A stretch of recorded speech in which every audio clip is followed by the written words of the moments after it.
Bueno, hablemos o continuemos hablando de elecciones. Nos acompaña aquí el doctor Rafael Sánchez Cárdenas, que vamos a acribillar al tocayo Ramón Tejada Holguín a preguntas al paredón sobre el proceso electoral actual. Digo, en sentido general, hemos llegado, podríamos decir, al final del proceso electoral. Un proceso electoral que a mí particularmente me resulta en ciertos aspectos muy interesante, por un lado, pero sobre todo modélico, porque no ha habido grandes enfrentamientos que fueron típicos en otras épocas. No sé a usted qué le parece, que es un observador electoral contumaz. Contumaz e impenitente. Impenitente de todo el tiempo, porque además tomó eso como profesión. Cuéntenos qué le ha parecido. No, efectivamente, yo creo que en este proceso electoral hay muchas novedades, que es una lástima que los analistas, las organizaciones que trabajan el tema, no lo pongan en, digamos, no lo releven, no lo muestren, no lo defiendan, porque cuando las cosas ocurren y hay cambios, y tienen dolientes, personas que se ponen a decir de otro lado, esto ocurrió y sería lo mejor que esto fuera así, que continuara, es más fácil que continúen. Por ejemplo, como tú bien acabas de decir, excepto algunas situaciones que se presentaron a lo interno de los partidos, tú no has encontrado enfrentamientos entre diversas organizaciones políticas, entre los principales contendientes, ¿no? Que fueron típicas en otros. Que fueron típicas en el otro, y acuérdate aquello de los muertos en años electorales no cuentan, no lo juzgan. Ese tipo de cosas pasó a la historia. No hubo realmente, ha sido un proceso realmente, salvo algunos aspectos verbales de algunos sectores, que ha pasado tranquilamente. Pero además, fíjate en esto, la campaña se abrió en febrero de este año. Y algunas personas hablaron de que la campaña del gobierno del presidente Danilo Medina tenía anuncios de televisión y muchos anuncios de radio, el gobierno, y que eso era reeleccionista. Y el gobierno dio una orden de que, excepto aquellos anuncios... Pero ha habido mucho llanto. Sí, excepto, claro, eso es inevitable, pero excepto aquellos anuncios que tienen que ver con temas como el Zika, ¿no? Como el dengue, o sea, campañas de salud, campañas de educación y en los anuncios que coloca el Ministerio de Turismo en el exterior, ni siquiera los internos. Excepto esos anuncios, el resto de los anuncios fueran sacados del aire. Como tú bien dices, paradójicamente, hubo mucho llanto, incluyendo de sectores de la prensa que siempre reclaman que el gobierno no se anuncie. Pero eso es un hecho inaudito, eso no había ocurrido. Es decir, ningún gobierno anteriormente había retirado los anuncios que tenía en la prensa nacional. En la prensa nacional, televisiva, radial y escrita, en un momento electoral. Eso ocurrió por primera vez. Hubo gente que se quejó de que si los recursos, el gobierno, el presidente Medina le pidió a Gustavo Montalvo que emitiera una orden a todas las instituciones para que ningún vehículo con placa oficial, claro, con placa oficial del Poder Ejecutivo, porque hay placas oficiales del Senado, de los síndicos, etcétera. Que habitualmente no se toman en cuenta. Que habitualmente no se toman en cuenta y también sería uso de los recursos. Pero que ningún vehículo fuera a una manifestación ningún vehículo del Estado. El candidato del gobierno. Ramón, pero, tan a ese nivel que hubo una denuncia que hicieron, una foto de un vehículo que entró, y el vehículo está en la Junta Central Electoral, fue incautado. Exacto. O sea, se ha estado realmente cumpliendo con ese dato. Es un elemento novedoso que no se había visto en un proceso electoral en República Dominicana. Interesante, que deberíamos poner de relieve, que deberíamos defender para que ocurra siempre así, que ningún gobierno, y profundizarlo todavía más.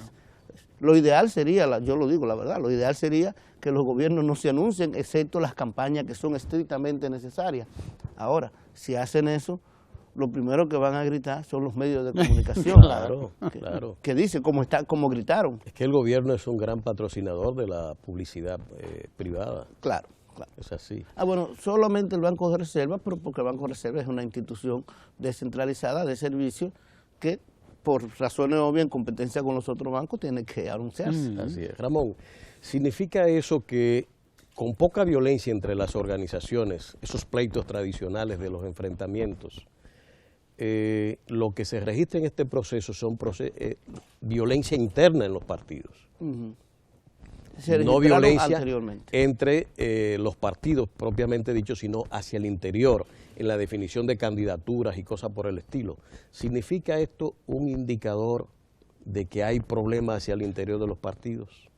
Bueno, efectivamente, yo creo que el sistema partidario de República Dominicana, luego de este proceso electoral, va a cambiar.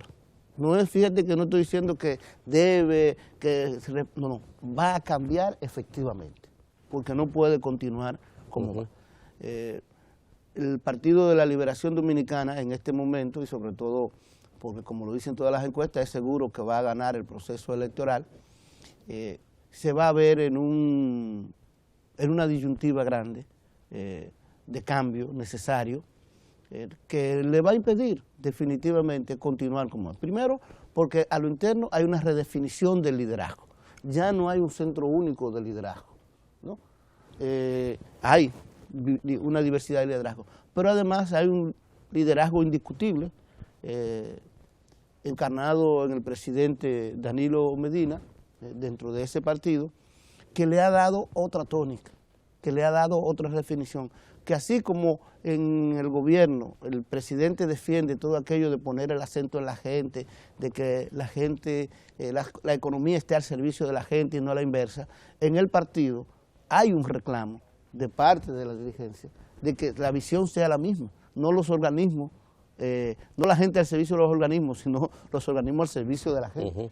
Un partido más democrático, más abierto, más plural, y ese reclamo de ese ejercicio gubernamental que se tiene va necesariamente a impactar a lo interno del partido, en un contexto donde no hay reelección y por lo tanto se va a mezclar la lucha por la renovación partidaria con la lucha por lograr la candidatura, ser el candidato del Partido de la Liberación Dominicana para el año 2020. Tú estás diciendo una cosa importante porque indica de que visto holísticamente, de manera global el problema, es una sociedad que está pujando por cambios, pero que ascendentemente va modificando todo su espectro de comportamiento político. Correcto. No hay violencia, prácticamente en el proceso se ha circunscrito a lo interno de los partidos, pero en los partidos hay un pujo por los cambios y la democratización, lo cual es positivo. Exacto. Y igualmente, así como hemos visto esto del proceso que va a ocurrir dentro del Partido de la Liberación Dominicana, que ahora mismo es el partido más fuerte del sistema, y en más de un sentido es el partido sobre el que descansa el sistema partidario, porque no hay otra institución fuerte de esta característica, pero se necesita. Claro. Entonces, en el PRM va a venir un proceso también de redefinición bastante grande, donde yo creo que va a ser difícil que ese proceso de redefinición interna y de fortalecimiento de ese partido se haga bajo el liderazgo de Luis Abinader.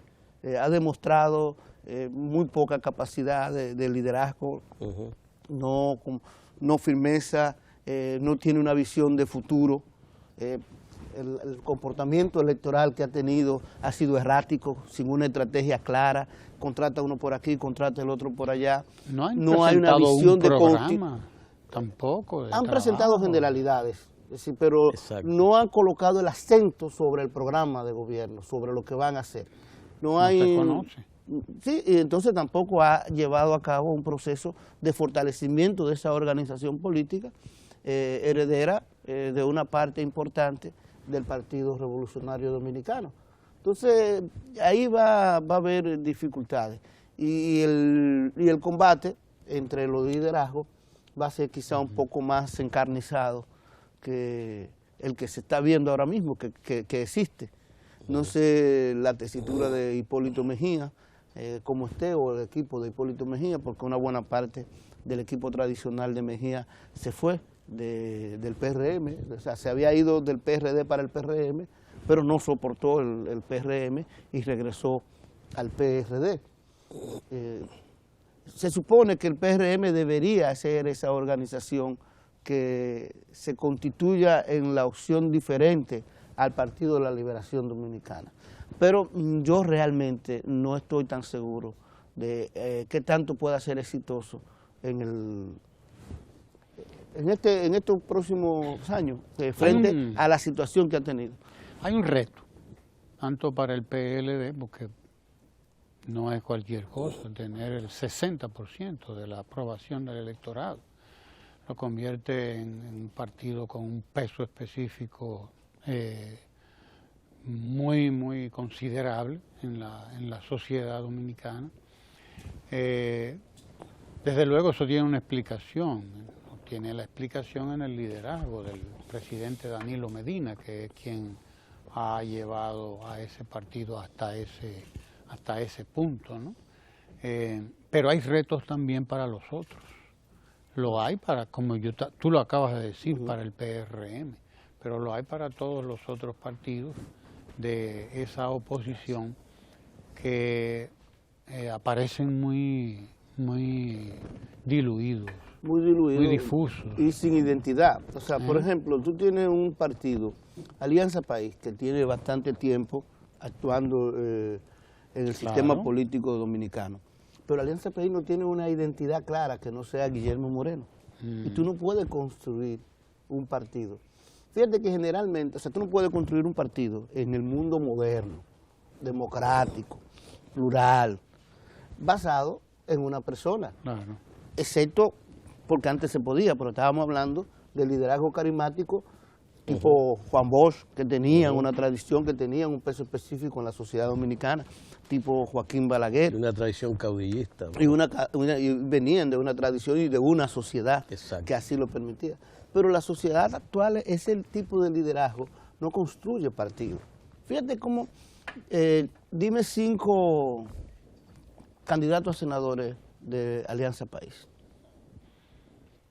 Nada. 5 candidatos a síndico. No se conocen. 3 regidores. Todos giran alrededor de una persona. Sí, Alianza País es exclusivamente. Entonces, así sería muy difícil constituir una opción.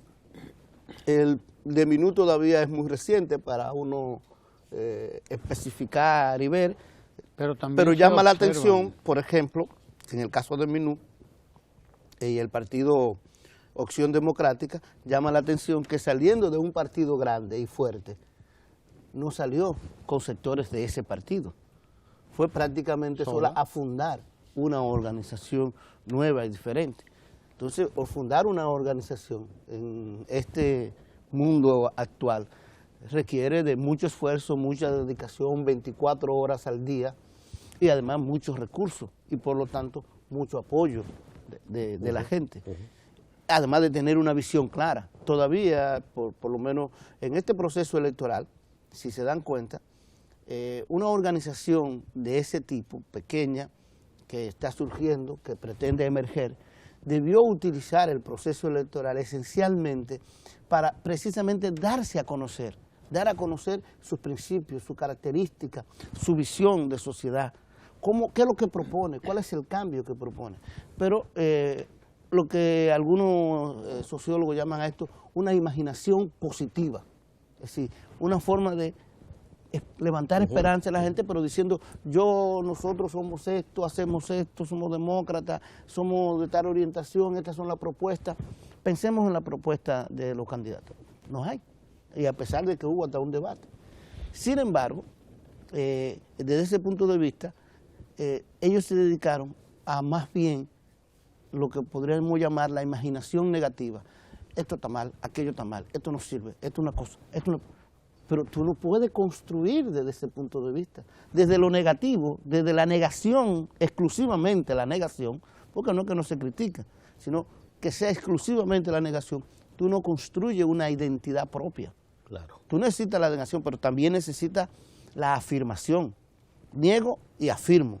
Y lo que afirmo es esto, lo que propongo es esto, la visión es esto, que la gente te reconozca. Fíjate, si tú le preguntas a alguien por ahí, ¿cuál tú crees que es la principal característica del presidente Danilo Medina? Voy que te habla de las políticas sociales, voy que te va a hablar o de la jornada extendida o de la visita sorpresa. Te va a hablar de algo que lo identifica con la gente. De sus políticas. Sí, pero que lo identifica con la gente. Te habla de la cercanía que tiene con los sectores más vulnerables de la sociedad. Es decir, tiene un elemento. Piensa ver ahora en cualquiera de los otros líderes que están dentro del proceso electoral actual, de quién tú puedes decir que algo lo identifica. ¿Qué identifica a Luis Abinader? La crítica. Pero, ¿qué elemento de positivo cuando tú dices, cuál es la oferta real de Luis Abinader? ¿Qué haría Luis Abinader por la República Dominicana? Ahí viene un elemento de confusión y de dificultad para desarrollar la propia identidad a la que tú te referías, porque lo que he visto es que de manera propositiva lo que ha asumido es la política social de Danilo Medina, claro, y diciendo, bueno, yo voy a aumentar de 800 a 1.500 lo que Danilo está dando, y eso significa la aceptación de que es una política correcta. Lo que está es simplemente aumentando la provisión que se va a dar en ella. Precisamente por eso es que la gente percibe que no tiene una propuesta. Porque, por ejemplo, tú señalas eso, está cogiendo la ajena. Él critica, cogiendo la ajena. Exacto. Él se quiere montar sobre un elemento que no le pertenece, no ha construido. Por ejemplo, él critica la visita sorpresa, pero de repente, en un momento dado, comenzó a vestirse como se viste el presidente en la visita sorpresa, sí, y a salir por los barrios a hacer, claro, en el caso de él no era visita sorpresa, pero unos mano a mano que emulaban o imitaban, sí, la visita sorpresa. Pero, por ejemplo, critica la jornada extendida, que la criticó, dijo que eso no funcionaba, pero entonces dice que la va a ampliar.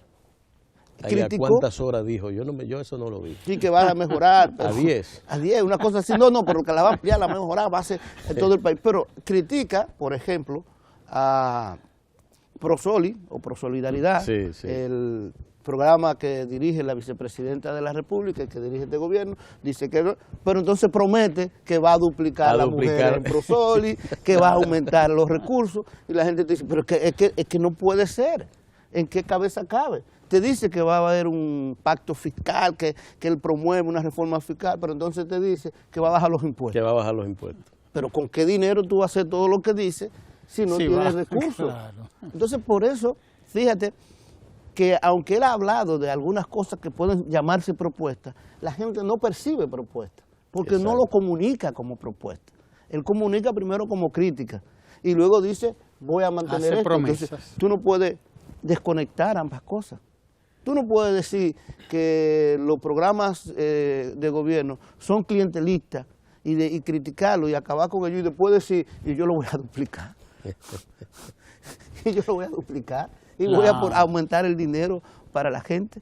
Entonces, ese es el elemento. Entonces, por eso es que yo sostengo la dificultad que tendría la constitución de una opción partidaria desde esa característica del liderazgo.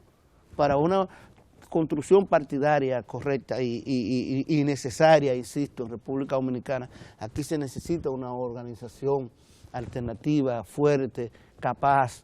Yo te voy te voy a provocar, Ramón. Se dice, y yo comparto la idea de que estamos en un escenario de crisis de liderazgo político en el país, y que el presidente Medina, que viene de una tradición y una formación política sólida, lo cual le está otorgando ventaja frente a su contendiente principal, que no la tiene. Así es. Ni tiene la formación política, ni esa tradición militante política como tal. Y eso le ha permitido, junto a las políticas que está desarrollando, pues tener este casi plebiscito nacional, porque se está hablando de 2/3 de la población apoyando al presidente. Esa ausencia, ese vacío que se va percibiendo de liderazgo político en los partidos y en la sociedad, está facilitando este proceso de concentración del voto en el presidente. Es una buena pregunta y alguna gente argumenta que esa es la principal razón. Yo no creo. Yo creo que ahí hay cierta injusticia frente a lo que se está haciendo. Es decir, es innegable que hay una crisis de liderazgo, es innegable que frente a esto el presidente Danilo Medina se yergue como el líder principal de la República Dominicana en estos momentos. Pues no hay crisis de liderazgo, hay líder. Hay por lo menos. En el sentido de que no hay una alternativa, él como lo dicen. Pero, ahora bien, que la razón por la que el presidente tenga esos números sea porque los otros, o porque no tiene oposición, o los otros no tienen nada en la bola, eso no es verdad. Porque en ese caso, lo que estaría captando, suponiendo que sea cierto que hay una crisis de liderazgo enorme, etcétera, y si el presidente no estuviera haciendo lo que estuviera haciendo, lo que tú captarías sería un nivel muy alto de abstención, que no se ve. De anomia. Yo no sé si tú has ido a alguna de las caravanas de presidente, tú ves el entusiasmo de la gente, el entusiasmo real, que tú solo ves en la cara. Sí, siempre aparece una gente que te pide algo, que te hace, pero tú lo ves que hay una proporción importante de la gente que está entusiasmada con este proceso. Lo que está pasando se debe a la visita sorpresa, se debe a la jornada extendida, se debe a la promoción de la microempresa, se debe a la forma en que la infraestructura ha sido modificada en República Dominicana, que se ha continuado al crédito solidario. Ese nivel de... Sí, al crédito banca solidaria, al crédito público, se debe a que en República Dominicana ahora mismo están en niveles históricos el nivel de inscripción en el seguro familiar de salud de la gente, incluyendo los sectores más pobres. ¿Cuántos millones tiene ya SENASA, la ARS, Administradora de Riesgos de Salud del Estado? ¿Cuántos millones de personas en el régimen subsidiado, en el régimen de los que no tienen recursos? Hay casi el mismo equivalente de personas. Sí, pero en el subsidiado está la misma cantidad de personas que el número de personas pobres que hay. Exacto. Que uno podría decir entonces, siempre se van a colar algunos, pero casi el 100% de los pobres tienen su seguro familiar de salud, su ARS, y un seguro que funciona y que da buenos servicios. Es decir, SENASA compite, bueno, ha ganado premios internacionales en el Premio Iberoamericano de la Calidad, por ejemplo. Entonces, tú tienes, como te decía, todas esas cosas. Oye, no me vengas a decir que eso no cuenta para tomar una decisión de votar. Claro que cuenta. No se ha seguido haciendo lo mismo. Se han hecho cambios sustanciales en el gobierno. Se ha colocado el acento en la gente. Efectivamente, se ha tenido un contacto más directo con la gente. Esta es una sociedad que ha cambiado sustancialmente. E inclusive el presidente ha promovido a través de la visita sorpresa y los préstamos que hace, el empoderamiento de la gente, porque no regala. Hace un préstamo, pero estimula a que se asocien cada vez más personas y estimula a que esas personas produzcan, que no se conviertan en una carga, ni para la sociedad ni para el Estado. Eso es empoderamiento real y efectivo. Se cobra porque la morosidad es muy baja. La morosidad es muy baja, el nivel de retorno está por encima del 90%. Que uno no sabe si es el entusiasmo de la gente a cumplir porque las cosas van como ellos quieren, o es que no puedo, porque si está cumpliendo el negocio va bien. Hubo una evaluación que hizo las Naciones Unidas, el programa de las Naciones Unidas, el PNUD, programa de las Naciones Unidas para el Desarrollo, que arrojó que efectivamente las visitas sorpresa han estimulado para que estas cooperativas, pues la mayoría son cooperativas, asociaciones, produzcan en buenas condiciones, que los préstamos han sido efectivos y eficaces. Si el préstamo es efectivo y eficaz, yo tengo para devolver. La morosidad baja. La morosidad baja. Entonces, no es cierto que lo que esté pasando en República Dominicana, el fenómeno que esté pasando, sea exclusivamente de que porque del otro lado no hay liderazgo, de que porque del otro lado no hay oposición. No, no. Hay hechos concretos, evidentes, que muestran que lo que está pasando en República Dominicana es porque hay un gobierno que está colocando el acento en las políticas sociales, en los sectores vulnerables, en la gente. Son las políticas públicas lo que están explicando esencialmente el crecimiento de la simpatía en el presidente. Claro, son las políticas públicas. Señores, es que por más que lo quieran negar, casi más de 700.000 personas han salido de la pobreza. Así es. Casi 1 millón de niños, niñas y adolescentes está en una escuela con jornada extendida en donde le dan alimentación, o sea, desayuno, almuerzo y merienda. Zapatos. Que además de eso permite que la familia pueda, miembros que tenían que quedarse cuidando a los más pequeños cuando salían de la escuela, pueden salir a trabajar, pueden salir a estudiar, se pueden fortalecer en otro nivel, pero además de eso libera de la alimentación. Un asunto que no es aquí solamente, ese sistema existe en Estados Unidos. Así y a es. los muchachos también lo alimentan, no es que sea tampoco que uno está... No es nuevo, pero aquí tiene un efecto mayor porque resuelve elementos sociales de la educación, no propiamente la educación, sino si tengo hambre porque no hay que comer en la casa, o no tengo zapatos, no tengo uniforme, me ausento de la escuela. Correcto. O mi rendimiento baja por problemas de alimentación, de manera que esto es fantástico. Yo creo que es uno de los pasos más importantes que se han dado en el país. Y la gente lo ve, o sea, por más que nos sentemos aquí nosotros a decir esto, y eso no tuviera una base real, es decir, por más que yo me ponga aquí a decir, no, el presidente está así porque hay jornada extendida, y cuando la gente sale y va a la escuela, y no tiene jornada extendida realmente, y no es verdad que las visitas sorpresas son efectivas, y no es verdad, si esa cosa fuera mentira, ¿tú crees que van a votar por el presidente? ¿Tú crees que vamos a estar en esta situación? Si esta simpatía, lo que más lo explica es la política pública llevada a cabo en este gobierno. Así es. Hay un dato abrumador, Ramón, en esa encuesta Greenberg, Quinlan, Rosner, Diario Libre, que acaba de salir ayer.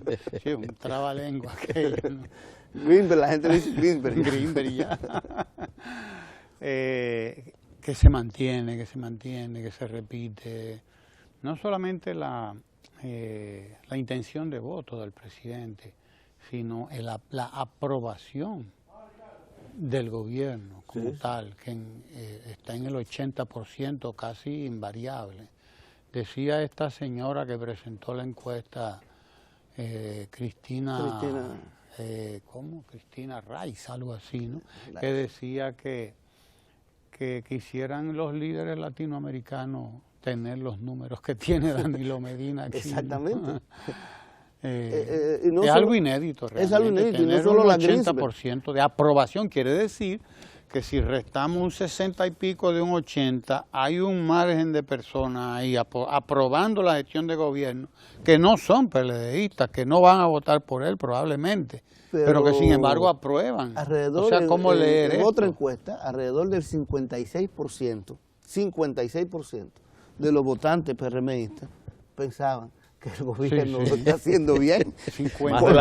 Más de la mitad de los PRMistas. Que tenían algún otro tipo de razón para votar. Pero, y añade a esto que tú dices, primero es una situación que tú lo ves en todas las encuestas, es decir, no es solo en la Greenberg, porque si tú lo verás en todas las encuestas, sobre todo las que tienen ciertas responsabilidades con medios de comunicación, que le hacen más difícil cualquier tipo de manejo, de manipulación o manejo. Pero además estamos en un proceso electoral. Piensen en lo siguiente, en los procesos electorales normalmente, no solamente en República Dominicana, los ánimos tienen cierta predisposición a afirmar que si yo voy a votar por fulano, entonces a negar, por lo tanto, si sobre todo el candidato gubernamental es el mismo que va por la reelección, a negar los méritos de ese gobierno. Hay esa predisposición. Aún en ese contexto y en un momento electoral, el presidente mantiene 80% de aceptación. Eso es total y absolutamente inédito. No en República Dominicana, es decir, en América Latina y quién sabe si el mundo. Pero hay el elemento de las expectativas sociales es verdaderamente un auténtico tsunami lo que estamos viviendo. O sea, eso nos representa un desafío también para el presidente. Ella lo dice. De que la gente en la encuesta, ¿no? espere tanto y tenga, o sea, el crecimiento de la esperanza social en la efectividad de las políticas del presidente y las expectativas de cambio que se nota es tremenda, y eso es lo que vemos en la calle. Sí, no, y fíjate cómo hay algunas preguntas que se hizo en Greenberg, preguntas, para poner un ejemplo, son varias, pero una, si en cuánto el gobierno va a llevar el 911 a Jaina, San Cristóbal, La mayoría de la gente dice que en un año porque está en la promesa. O sea, es un nivel de confianza. Pero lo que no dicen que en un año, menos de 2 años. Es un nivel de confianza que va a cumplir. Dice que los 400.000 empleos los va a conseguir en los 2 primeros años. Que no son 100.000 por año. El nivel de... Lo que promete lo cumple. Sí. Claro, ahí hay que tener mucho cuidado y ahí es un gran reto que va a tener el gobierno del presidente, porque muchas expectativas no satisfechas pueden ser un problema de gobernabilidad. Exacto. Por eso, fíjate, para que tú veas cómo el asunto, el programa de gobierno se presentó, hay que admitirlo, un poco tarde. Pero tú sabes cuál fue una de las razones que se presentó un poco tarde, aunque el presidente lo fue esbozando en cada uno de sus discursos. Porque todas esas propuestas que están ahí, el presidente las leyó, la validó. Y en algunas cosas que fueron y le llevaron algunos técnicos, algunos ministros, dijo, eso no, porque ¿de dónde sale el dinero? Si tú me dices dónde sale el dinero, vamos a ponerlo en el programa. Si no me dices dónde sale el dinero, sácame eso del programa. ¿Okay? Si lo podemos cumplir, lo cumplimos. Pero no lo va a poner en el programa para que no me lo evalúen después de que yo no pude hacerlo, si no va con dinero. Es decir, se cuidó de que cada pequeña cosa que esté en ese programa de gobierno tenga la intención real y efectiva de ser cumplida y los recursos. No prometer lo que no se puede cumplir. No prometer lo que no se puede cumplir. Como el candidato de la oposición que dijo en un programa en Aeromundo que el orgullo que él va a tener si gana las elecciones, por suerte no la va a ganar, es que él al segundo año va a convocar a su consejo de gobierno, a todos los ministros, para anunciarle que ya eliminó definitivamente la pobreza absoluta del país. Mira qué bien. Exacto. Eso es un programa de gobierno. Sí. ¿Y cómo vas a eliminar la pobreza absoluta si además de eso va a bajar los salarios? ¿Con qué recursos? Y no va a incrementar los impuestos. Va a bajar los impuestos. Vas a bajar los impuestos y vas a aumentar los salarios. ¿Con qué recursos? Por favor. Entonces, pero ese programa de gobierno, por eso te digo, o sea, es importante que se dé a conocer, como se está dando a conocer, y que la gente lo asuma y que sea por este programa que se evalúe, porque real y efectivamente las expectativas de frente al presidente Danilo Medina, como lo revela la encuesta Greenberg, son muy altas. Muy altas. Muy altas. Y unas expectativas de ese nivel, si no se cumplen en un 80 o 90%, puede ser un problema de gobernabilidad serio. Y yo creo que la voluntad, no creo, estoy seguro que la voluntad es de responder a esas expectativas. Como ha ocurrido ya con el propio programa de gobierno pasado, que se ha cumplido. Sí, el programa de gobierno tiene tres estructuras, tiene tres momentos en cada una de las propuestas. Dice, hemos cumplido y señala en qué cumplieron, en qué se ha cumplido. Entonces, vamos por más, que señala más o menos, y luego las metas más específicas. Y así. Lo que queremos lograr es esto en concreto. Bien, gracias a Ramón Tejada Holguín, al doctor Rafael Sánchez Cárdenas y a ustedes sobre todo que están siempre ahí acompañándonos. Ya el próximo miércoles veremos si fue 62, 65, 66. Tú sabes que esa es la gran incógnita. ¿Cuál es la incógnita? Esa es la gran incógnita. ¿Con cuánto que va a ganar? Por primera vez no se la gran incógnita. 60 y cuánto Ni siquiera con cuánto. Sí. La gran incógnita del proceso electoral, el momento de las votaciones, ¿cuánto más de 60 va a sacar el presidente? Exacto, sí. ¿Cuántos puntos más de 60? Algunos dicen, va a llegar a 70. Ay, bueno, mira, podemos hacer una proyección. Tú sabes que las encuestas realmente no dan un número, sino un margen. Mi margen está entre 64 y 68, que el punto medio sería 66 para el presidente.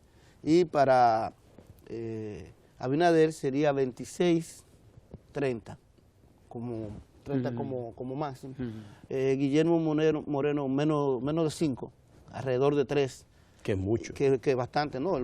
Que es un crecimiento para él. Y el resto menos de 0. Y la Fuerza Nacional Progresista le va a quedar debiendo votos a la Junta. Le va a deber votos a la Junta.